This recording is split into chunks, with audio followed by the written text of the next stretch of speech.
अपराध एक स्थिर और समरूप इकाई नहीं है, अपितु समय और स्थान के अनुरूप परिवर्तन होता रहता है।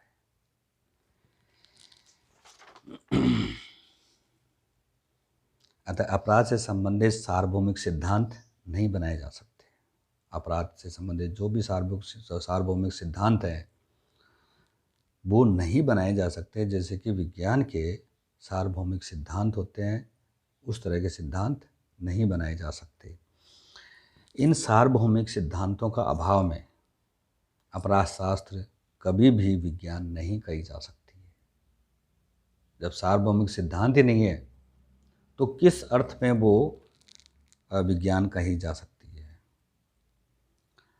दूसरा कारण जिस कारण से इसको विज्ञान नहीं माना जा सकता है वो है वैज्ञानिक अध्ययन का अभाव। जब वैज्ञानिक अध्ययन होता है तो वैज्ञानिक अध्ययन के कुछ स्टेप्स होते हैं, कुछ चरण होते हैं।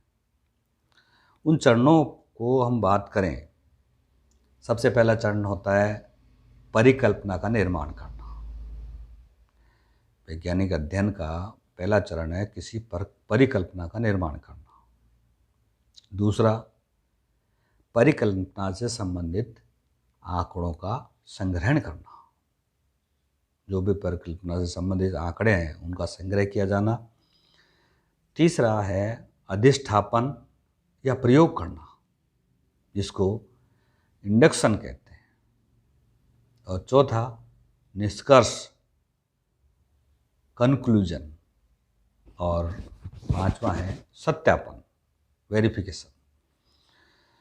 तो ये जो स्टेप्स हैं, इन स्टेप्स को एक छोटे से एग्जाम्पल के माध्यम से समझते हैं कि हम न्यूटन की बात कर लेते हैं। न्यूटन जिसने कि गुरुत्वाकर्षण शक्ति की खोज की थी, तो वो ऐसे नहीं कर देती। वैज्ञानिक विधि के जो चरण हैं उनका उसने पालन किया था। सबसे पहले चाहे कुछ भी किंवदंतियाँ प्रचलित हों, लेकिन हम ये सोच सकते हैं कि कोई भी वस्तु जब ऊपर से नीचे की तरफ गिरती है तो न्यूटन ने देखा है उस समय कि पृथ्वी की तरफ ही आती है। वो बड़ी से बड़ी चीज़ को भी वो फेंक के देख लिया, हल्की से हल्की चीज़ को फेंक के देख लिया। अंततः उस वस्तु को नीचे की तरफ ही आना पड़ता है, पृथ्वी की तरफ ही आना पड़ता है। तो न्यूटन ने परिकल्पना बनाई। परिकल्पना ये बनाई कि ऊपर से एक दबाव पड़ता है वस्तु पर, उस दबाव की वजह से वो जो वस्तु है वो पृथ्वी के तरफ चली आती है। पहली परिकल्पना उसने बना ली। दूसरी परिकल्पना उसने ये बनाई कि जो वस्तु है उस वस्तु में एक ऐसा पावर है जिस पावर की वजह से वो वस्तु पृथ्वी की तरफ खींची चली आती है। तीसरी परिकल्पना इसने बनाई कि धरती में, पृथ्वी में ऐसे एक शक्ति है, वो शक्ति इसको खींचती है। तो तीन तरह की परिकल्पनाएं उसने बना ली। तो सबसे पहले परिकल्पनाओं का निर्माण हो गया। वैज्ञानिक जो पद्धति होती है, वैज्ञानिक अध्ययन के अंदर जो पद्धतियाँ होती है उसमें तो परिकल्पना का निर्माण हो गया। दूसरा, अब उस जो परिकल्पना बनी है उनसे संबंधित आंकड़ों का संग्रह किया। तो पहली जो परिकल्पना उसने बनाई थी कि ऊपर से कोई चीज़ धकेलती है, तो ऐसी कोई चीज़ मिली नहीं। आंकड़े कहाँ से मिलेंगे कि कौन सी चीज़ है, कौन सी वस्तु है जो ऊपर से नीचे की तरफ उस वस्तु को धकेल रही है। दूसरी परिकल्पना जो कि उस स्वयं वस्तु की शक्ति के बारे में थी कि वस्तु के अंदर ऐसी शक्ति थी जिस शक्ति की वजह से वो धरती की तरफ आती है। तो उसके लिए भी आंकड़ों का इकट्ठा करने की बात आई, कलेक्शन ऑफ द डाटाज की बात आई तो वो भी डाटा नहीं मिल सके, क्योंकि ऐसा पावर मिल ही नहीं पाया जो कि उस वस्तु के अंदर से उसको नीचे की तरफ धकेलने के प्रयास कर रहा हो। तीसरी, पृथ्वी के बारे में जो हमने परिकल्पना बनाई, जो उसने न्यूटन ने परिकल्पना बनाई थी कि पृथ्वी में ऐसी शक्ति है जो शक्ति उस वस्तु को अपनी तरफ खींचती है, आकर्षित करती है। तो इसके बारे में आंकड़े इकट्ठे किए, कई तरह की वस्तुएं फेंकी, हल्की भी, भारी भी, खोखली भी, और कई तरह की वस्तुएं ऊपर से नीचे की तरफ फेंकी, तो सभी धरती की तरफ जा रही हैं। तो इस तरह से सारे जो आंकड़े हैं उसका आंकड़ों का संग्रहण हो गया। अब प्रयोग करने की बात आई, तो प्रयोग करने के बाद तो उसने पहले प्रयोग के साथ ही तो आंकड़े इकट्ठे किए थे, लेकिन फिर भी दोबारा से उसने प्रयोग किए, अलग अलग वस्तुओं के साथ में प्रयोग को दोहराया, तो सबके साथ में एक ही चीज़ आती है, वो निष्कर्ष। और निष्कर्ष ये निकलता है, इसका कंक्लूजन ये निकलता है कि पृथ्वी हर वस्तु को अपनी तरफ खींचती है। पृथ्वी में एक ऐसा पावर है, ग्रेविटेशन फोर्स है, उस ग्रेविटेशन फोर्स की वजह से पृथ्वी वस्तुओं को अपनी तरफ खींच पाती है। तो ये निष्कर्ष निकल गया। अब इस निष्कर्ष का सत्यापन उसने अलग अलग परिस्थितियों में किया। पहाड़ पे से वस्तुओं को गिराया,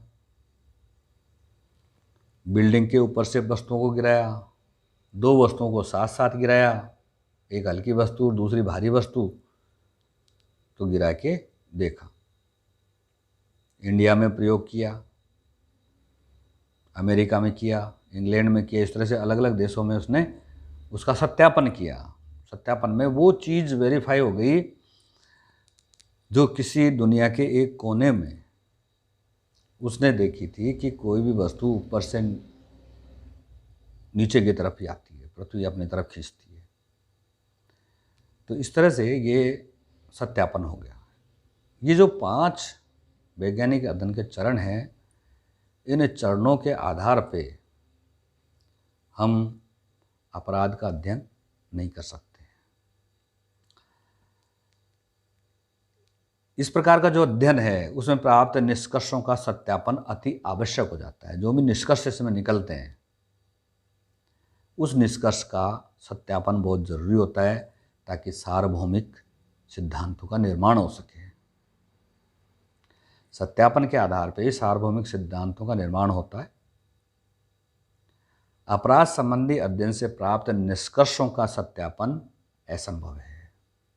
जो अपराध संबंधी जो भी अध्ययन हुआ है उससे जो भी निष्कर्ष प्राप्त हुए हैं उन निष्कर्षों का सत्यापन नहीं किया जा सकता है, संभव नहीं है।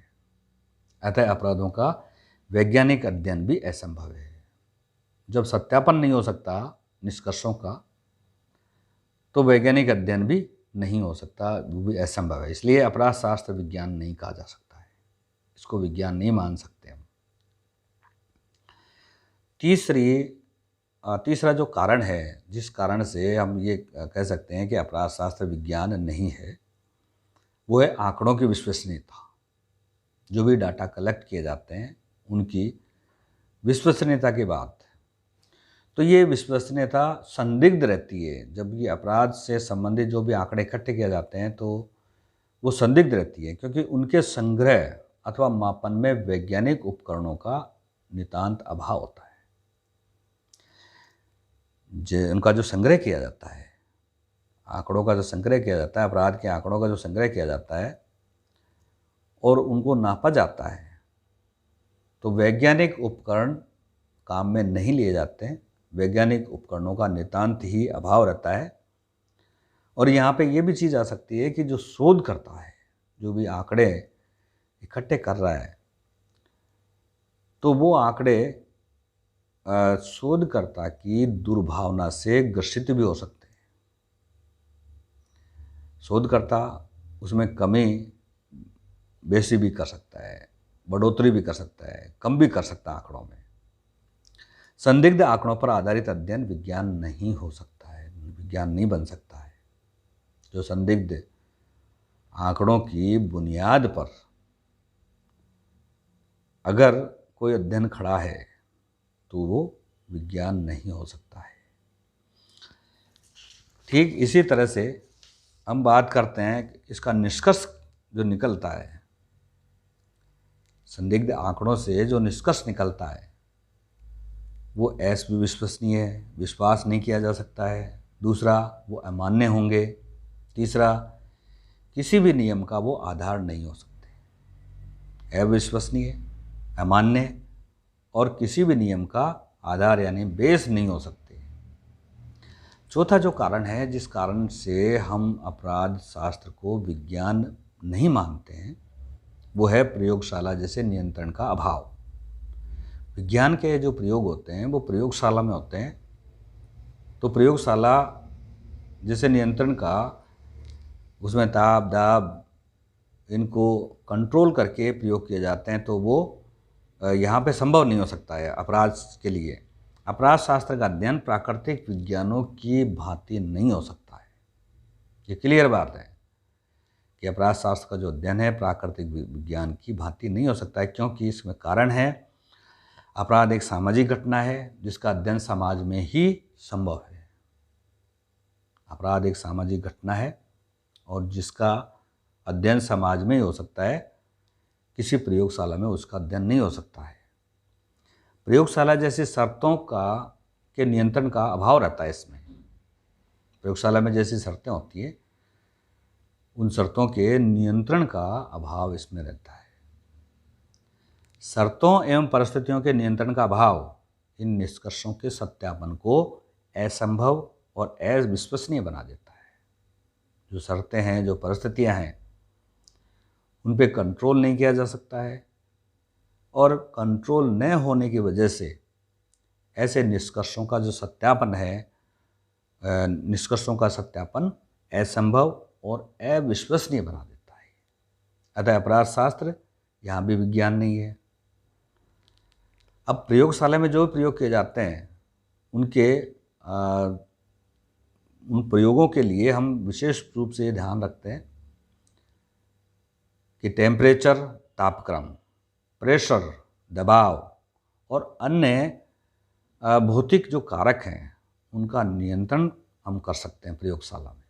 ताप भी कम कर सकते हैं, दबाव भी कम कर सकते हैं। जो भौतिक कारक और भी हैं जैसे हवा है या और कुछ है, तो उन भौतिक कारकों का कंट्रोल हम कर सकते हैं और नियंत्रण जो नियंत्रित परिस्थितियां होती हैं उनमें प्रयोग को दोहराया भी जा सकता है।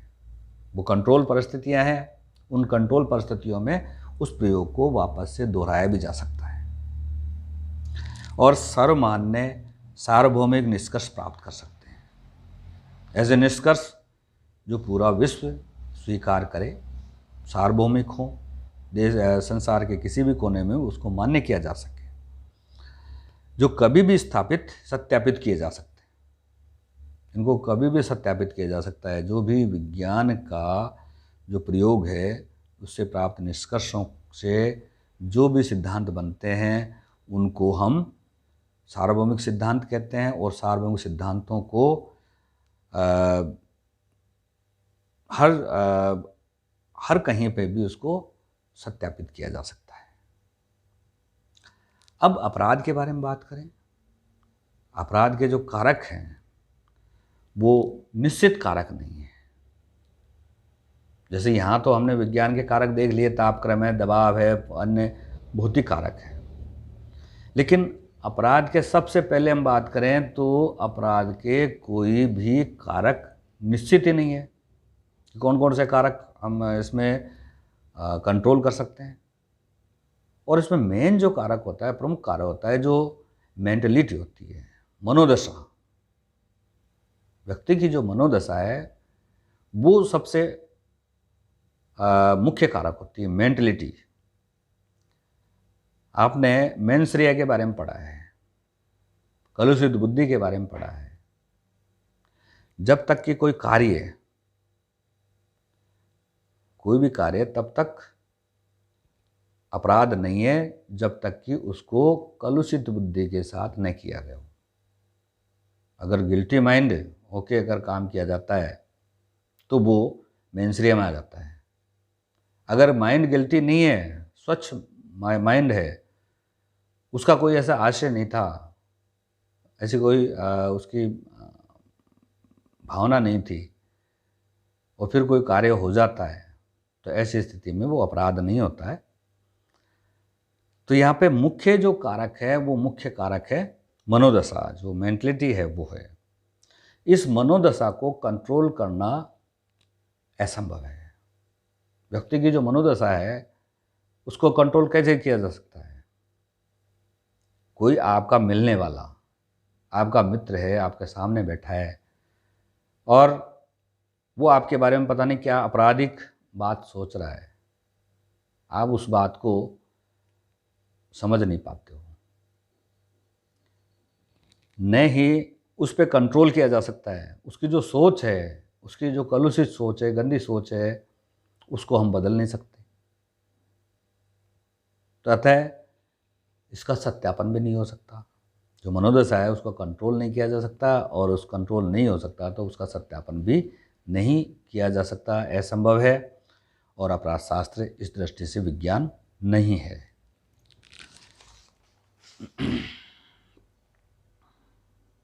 अब माइकल ने अपना परिभाषा दी है यहाँ पे कि अपराध शास्त्र कभी भी विज्ञान नहीं हो सकता है। उसने साफ मना कर दिया है कि अपराध शास्त्र कभी भी विज्ञान नहीं हो सकता है। इसका कारण बताया, कारण ये बताया कि समाजशास्त्र और मनोविज्ञान विज्ञान नहीं है। समाजशास्त्र भी विज्ञान नहीं है, और मनोविज्ञान जो साइकोलॉजी है वो भी विज्ञान नहीं है।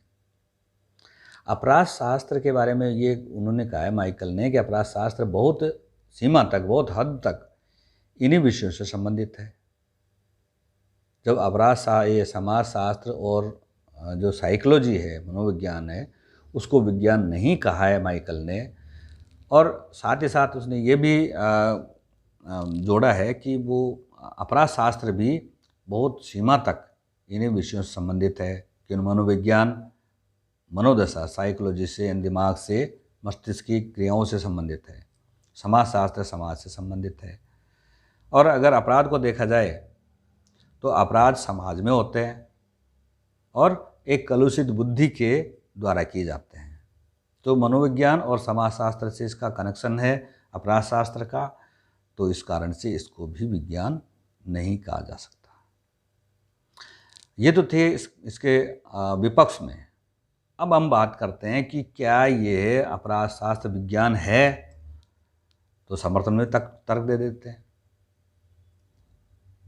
जब इतनी देर के तो हम मना कर रहे थे कि विज्ञान नहीं है, लेकिन अब हम कहेंगे विज्ञान है, विज्ञान है, विज्ञान है। हम कैसे भी जोड़ तोड़ करके इसको विज्ञान बताने की कोशिश करते हैं, क्योंकि हमें तो बढ़िया नंबर लेने हैं एग्ज़ाम में।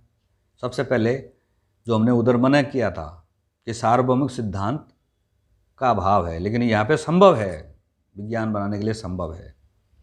सदरलैंड ने कहा है कि नियमों की सार्वभौमिकता पर अनावश्यक जोर दिया गया है यहाँ पे, कि भाई जो नियमों की जो सार्वभौमिकता है उस पर ज़्यादा जोर दे दिया गया है यहाँ पे। अपराध शास्त्र के अध्ययन में वैज्ञानिक उपकरणों का प्रयोग अब बढ़ रहा है। वो तो आगे जो नया युग आया है इसमें हमने हमारी जो टेक्नोलॉजी है वो बड़ी है, इसके साथ साथ हमने साइंटिफिक जो इक्विपमेंट हैं, जो वैज्ञानिक उपकरण हैं, उनका प्रयोग हम अपराध शास्त्र के अध्ययन में करते आए हैं। जब आप देखते हो फिंगरप्रिंट, तो वैज्ञानिक पद्धति से फिंगरप्रिंट की जांच होती है। इसके अलावा मनोदशा का कई तरह के जो टेस्ट होते हैं, दिमाग की क्या चल रहा है, वो टेस्ट चलते हैं। तो ये सब मशीनों के द्वारा, वैज्ञानिक उपकरणों के द्वारा इनको हम देख रहे हैं। तो सदरलैंड कह रहा है कि नियमों की सार्वभौमिकता पर अनावश्यक रूप से जोर दिया गया है। अपराध शास्त्र के अध्ययन में वैज्ञानिक उपकरणों का उपयोग अब बढ़ रहा है। वैज्ञानिक ढंग से हम ऐसे अपराधों का पता लगा सकते हैं जो स्थिर और समरूप हो और उनसे संबंधित सार्वभौमिक सिद्धांत बनाए जा सकते हैं। यानी ये पॉजिटिव थिंक के साथ सदरलैंड बोल रहा है कि वैज्ञानिक ढंग से हम ऐसे अपराधों का पता लगा सकते हैं जो स्थिर और समरूप हों। भाई इनका तो पता लगा सकते हैं, ऐसे अपराधों का तो पता लगा सकते हैं जो स्थिर हों और एक जैसे हों और उनसे संबंधित सार्वभौमिक सिद्धांत भी बनाए जा सकते हैं। जब अपराध स्थिर और समरूप हैं तो उनसे संबंधित सार्वभौमिक सिद्धांत भी बनाए जा सकते हैं। अतः अपराध शास्त्र एक विज्ञान हो सकता है। तो यहाँ पे पॉजिटिव बात सदरलैंड ने कह दी है। दूसरा, वैज्ञानिक अध्ययन इसका संभव है। दूसरा जो कारण है जिससे कि विज्ञान हम इसको मान सकते हैं, तो वैज्ञानिक अध्ययन संभव है। अपराधों का वैज्ञानिक अध्ययन संभव है।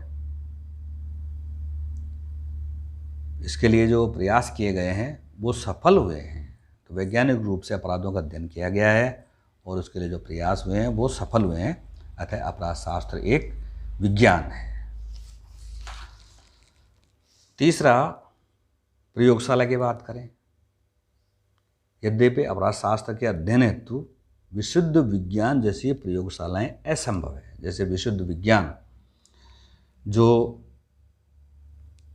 विशुद्ध विज्ञान की हम बात करें तो विशुद्ध विज्ञान के लिए जो प्रयोगशाला काम में आती है, वैसे प्रयोगशालाएं अपराध के लिए, अपराध शास्त्र के अध्ययन के लिए संभव भी नहीं है, बन नहीं सकती। तथापि फिर भी हम सोच सकते हैं कि जो समूचा समाज है एक प्रयोगशाला है। पूरे समाज को ही प्रयोगशाला मान लिया गया है और समाज की परिस्थितियों में समानता लाकर सिद्धांतों का सत्यापन किया जा सकता है। जब समाज को एक प्रयोगशाला मान लिया, पूरे समाज को, और समाज की जो परिस्थितियां हैं उनमें एक रूपता ला सकते हैं और एक रूपता ला के सिद्धांतों का सत्यापन भी किया जा सकता है। इसलिए इसको विज्ञान कहा जा सकता है। चौथी बात टेप्थ महोदय की आती है। अपराध शास्त्र एक ऐसा अध्ययन है जो अभी पूर्ण विकसित विज्ञान है। जो परिभाषा में अगले ने पहले कह दिया था कि अपराध शास्त्र एक ऐसा अध्ययन है जो अभी पूर्ण विकसित विज्ञान नहीं है। अर्थात अपराध शास्त्र एक विज्ञान है जो अभी पूर्ण विकसित नहीं है। ये विकसित हो जाएगी बाद में, अभी तो ये पूर्ण विकसित विज्ञान नहीं है। इसलिए विज्ञान होने की एक आशा यहाँ पे नज़र आती है। सदरलैंड ने विज्ञान होने की संभावना जताई है। जैसे टेप्थ ने तो कह दिया कि अभी पूर्ण विकसित विज्ञान नहीं है, आगे विकसित हो जाएगी। सदरलैंड ने भी इसको ये कहा है कि ये विज्ञान होने की संभावना है। अपराध शास्त्र वर्तमान समय में विज्ञान नहीं है। वर्तमान समय में तो विज्ञान नहीं है, किंतु इसके विज्ञान रूप में विकसित होने की आशाएं हैं। कि वर्तमान में तो विज्ञान नहीं है, ये तो क्लियर बात है, लेकिन आगे विज्ञान के रूप में विकसित होने की इसकी संभावनाएं हैं, आशाएं हैं, आकांक्षाएं हैं। अब इनसे निष्कर्ष क्या निकलता है? सेलिन महोदय ने कहा है अपराध संबंधी परिभाषाओं में परिवर्तन होना चाहिए। जो अपराध संबंधी जो परिभाषाएं बनती हैं उनमें परिवर्तन होना आवश्यक है। अपराध शास्त्र को विज्ञान हेतु एक ठोस आधार तब तक प्राप्त नहीं किया जा सकता जब तक कि विधायिकाओं की मनमानी से परिभाषाएं बनती हैं। सबसे पहले चीज़ कह दी है कि अपराध शास्त्र को विज्ञान बनाने हेतु एक ठोस आधार तब तक प्राप्त नहीं हो सकता है जब तक कि लेजिस्लेचर, जो विधायिकाएं हैं, विधायिकाएं मनमानी से परिभाषाएं बनाती है। वो परिभाषाएं वैज्ञानिक उद्देश्यों से बनाई गई और वो वैज्ञानिकों द्वारा बनाई गई हो, ऐसी परिभाषाओं द्वारा प्रतिस्थापित, रिप्लेस्ड न कर दी जाए। सीधी सी गणित यही है इसमें कि अपराध शास्त्र को विज्ञान हेतु एक ठोस आधार तब तक प्राप्त नहीं हो सकता है जब तक कि विधायिकाओं की जो मनमानी परिभाषाएं बनाई हुई हैं उन मनमानी परिभाषाओं को वैज्ञानिक उद्देश्यों के लिए वैज्ञानिकों द्वारा बनाई गई परिभाषाओं के द्वारा प्रतिस्थापित, रिप्लेस्ड न कर दिया जाए। कुल मिला के बात यह है कि जो परिभाषाएं विधायिका बनाती है उन परिभाषाओं को वैज्ञानिक बनाएंगे और वैज्ञानिक उद्देश्यों की पूर्ति के लिए बनाएंगे, तब जाके अपराध शास्त्र को विज्ञान के लिए एक ठोस आधार प्राप्त हो सकता है। तो इसका कंक्लूजन क्या निकलता है पूरे का, कि वर्तमान में अपराध शास्त्र को विज्ञान स्वीकार करने में बाधाएं हैं। ये तो सब स्वीकार कर रहे हैं, चाहे हम जोड़ तोड़ करके हम उसको विज्ञान बना रहे हैं, लेकिन वर्तमान में अपराध शास्त्र को विज्ञान स्वीकार करने में बाधाएं हैं। परंतु निकट भविष्य में अपराध शास्त्र पूर्ण रूप से विकसित विज्ञान के रूप में उभर कर सामने आएगा। भाई अभी तो विज्ञान स्वीकार करने में बहुत सारी बाधाएं आ रही है, लेकिन निकट भविष्य में अपराध शास्त्र पूर्ण रूप से विकसित विज्ञान के रूप में उभर कर सामने आएगा, क्योंकि हमने वैज्ञानिक उपकरणों का प्रयोग अपराध शास्त्र के अध्ययन में शुरू कर दिया है। वैज्ञानिक पद्धतियाँ अपनाई जाने लग गई है। इस कारण से भविष्य में ये विकसित विज्ञान के रूप में उभर कर सामने आएगा। अब समता के आधार पर बात करें, समानता के आधार पर, समता के आधार पर अपराध शास्त्र को विज्ञान स्वीकार किया जा सकता है। कैसे? कि समाज शास्त्र को सामाजिक विज्ञान कहते हैं। जो समाज शास्त्र है उसको क्या कहते हैं? सामाजिक विज्ञान। और मानव मस्तिष्क के व्यवहार संबंधित अध्ययन को मनोविज्ञान कहा जाता है। यानी मानव के मस्तिष्क के व्यवहार संबंधित अध्ययन को मनोविज्ञान, अर्थात उसको भी विज्ञान स्वीकार करते हैं। अतः अपराध शास्त्र को भी समता के आधार पर विज्ञान स्वीकार किया जा सकता है। समता के आधार पर तो विज्ञान स्वीकार कर सकते हैं। तो स्टूडेंट्स, ये हमने पूरी कोशिश की है अपराध शास्त्र की प्रकृति के बारे में आपको बताने के लिए। इसकी परिभाषाएं हमने चर्चा की है।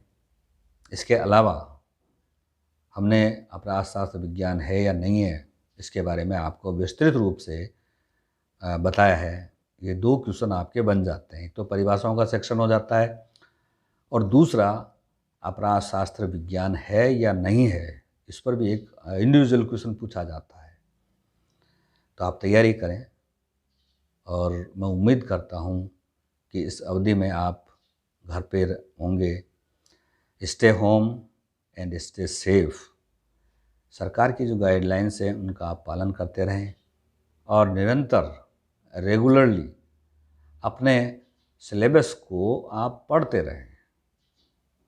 तो उम्मीद करता हूँ कि आप हमारे जो ये छोटे से प्रयास हैं, उन प्रयासों से आपको ज्ञान मिलेगा। आप कोशिश करेंगे कि आप ज़्यादा से ज़्यादा अपने सिलेबस को कवर करें, और मैं मेरे साथियों से भी यही कहना चाहूँगा कि जब मेरी क्लास 3rd ईयर में नहीं है, फिर भी मैंने कोशिश की है 3rd ईयर के लिए एक क्लास देने की, और आगे भी अगर मेरे को समय मिला तो मैं आप लोगों के लिए इसी तरह से नए टॉपिक्स पे आपके सम्मुख आता रहूँगा। आप लोग जो भी मैं ग्रुप में वीडियो डालूँ तो उसको आप फेसबुक पे, वो फेसबुक का लिंक होगा, तो फेसबुक पे जाके आप अटेंडेंस के तौर पे जो विद्यार्थी इसको देखें वो अपना नाम और अपनी क्लास आवश्यक रूप से कमेंट सेक्शन में लिखें। ध्यान रहेगा आपको, कमेंट सेक्शन में कमेंट्स जो है उस सेक्शन में जाकर आपको अपना नाम और क्लास ये आवश्यक रूप से लिखनी पड़ेगी, ताकि आपकी उपस्थिति करने में हमें दिक्कत नहीं आए। जिस विद्यार्थी ने इस कमेंट नहीं किया है, क्योंकि अब ये बचाव का रास्ता नहीं है, ऑनलाइन क्लासेस सबके लिए हैं, सब इसमें को जुड़ना ज़रूरी है। हमारी जो कॉलेज के जो भी विद्यार्थी हैं, अगर कोई अब तक भी नहीं जुड़ रहा है ग्रुप से, तो वो जुड़ने की कोशिश करें और ज़्यादा से ज़्यादा अपना जो टाइम है वो पढ़ाई में लगाएं। और सभी से ये मैं आग्रह करता हूँ कि कोविड-19 का संक्रमण चल रहा है, उसमें अनावश्यक रूप से कोई भी अपने घर से बिना काम के बाहर नहीं जाए। घर पे रहो, स्वस्थ रहो, सुखी रहो, मस्त रहो और कोशिश करो कि हम खुश हैं, दूसरे को भी हम खुश करें। हम इतने समझदार हैं कि हम दूसरों को भी समझा सकते हैं कि आप बाहर मत जाओ। ऐसी परिस्थितियाँ चल रही हैं, जिन परिस्थितियों के चलते हमें बाहर नहीं जाना है। बहुत बहुत